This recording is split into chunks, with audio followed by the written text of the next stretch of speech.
Sounders, hello, it's Mick here with just a few thoughts about Saturday. Of course, a very good day for us all. I can't remember the last 2-goal lead at half-time, can you? It may have been very recently, but I don't think so. Two goals ahead at half-time, I don't know.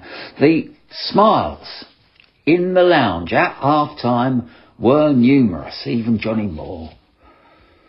But always with football fans, there's caution. The Albion will get a rollicking after that. There'll be a different team second half. That was really the theme of most of the conversations, even when you're 2 up. Well, on this occasion, we were all wrong. West Bromwich Albion were bad in the first half and they were poor in the second half. I happened to bump into Greg Miller, sadly leaving his post of leadership of our academy division as his long-term venture starts to bear fruit at Pompey, and he's off to Charlton Athletic. Do they still call themselves Charlton Athletic? I hope so. I do anyway. Anyway, he said he can't remember having seen a worse display for an opposition at Fratton Park. I have a good mate who's a baggie. Born in Bromwich, family of season ticket holders, went for decades and decades, got the same passion for the Baggies as we all have for Pompey. So I like him a lot, this bloke. I invited him to the game. He said he couldn't come unless he could go in the away end, and of course the away end was sold out, so he didn't come. And then he said to me he's going to the cinema at 3 o'clock on Saturday instead.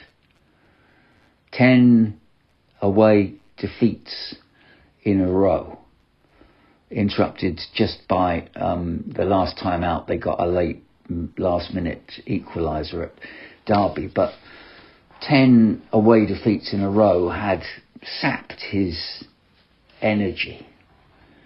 He's lost faith in his team and the new manager.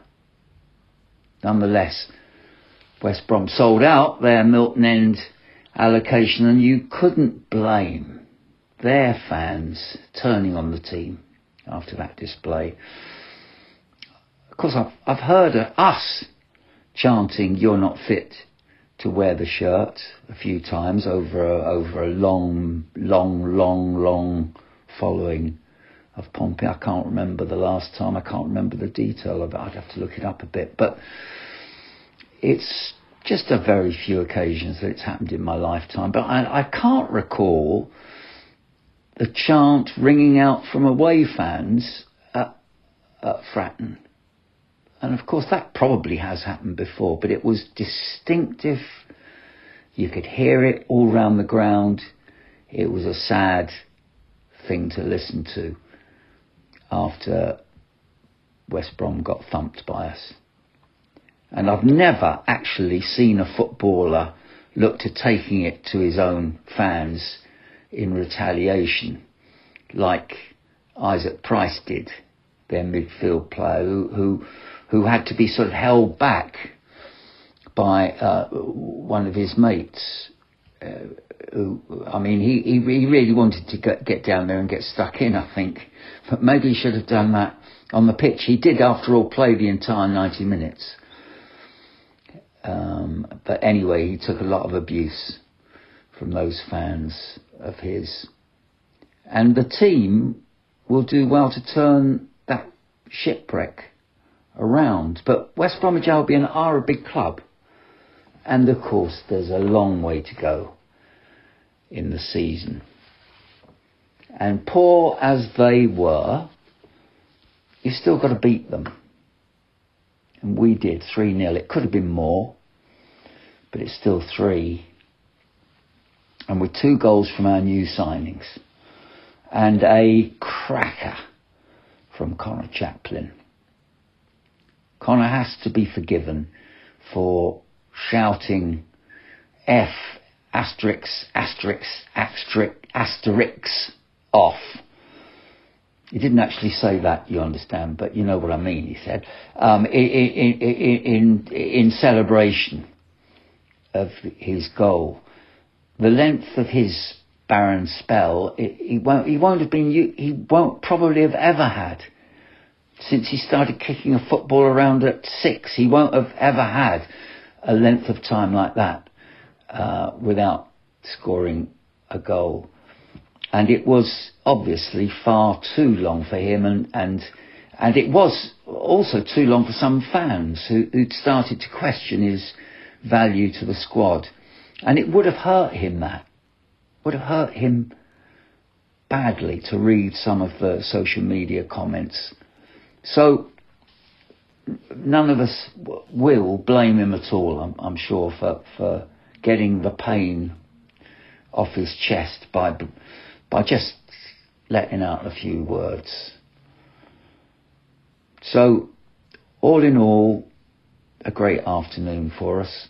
All our players who got on the pitch deserve credit, especially, I think, Swanson and Devlin, justifying our much maligned policy of signing potential, and the ever reliable Andre Dezelle for that slide rule pass, if nothing else. I mean, there was much more to him than that, of course. He had another fine game, but that slide rule pass through to Miliali, which set him up for his first goal for Pompey, was a terrific bit of football all round. And you had to laugh at the very end when John Swift, who didn't come on till the 90th minute or something, started showboating amongst the Pompey lads at the death, and the Olays started going up.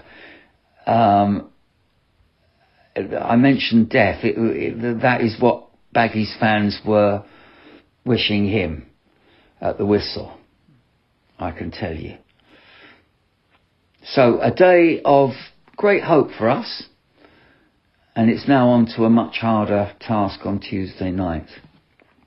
By then, the transfer window will, as they say, have slammed shut.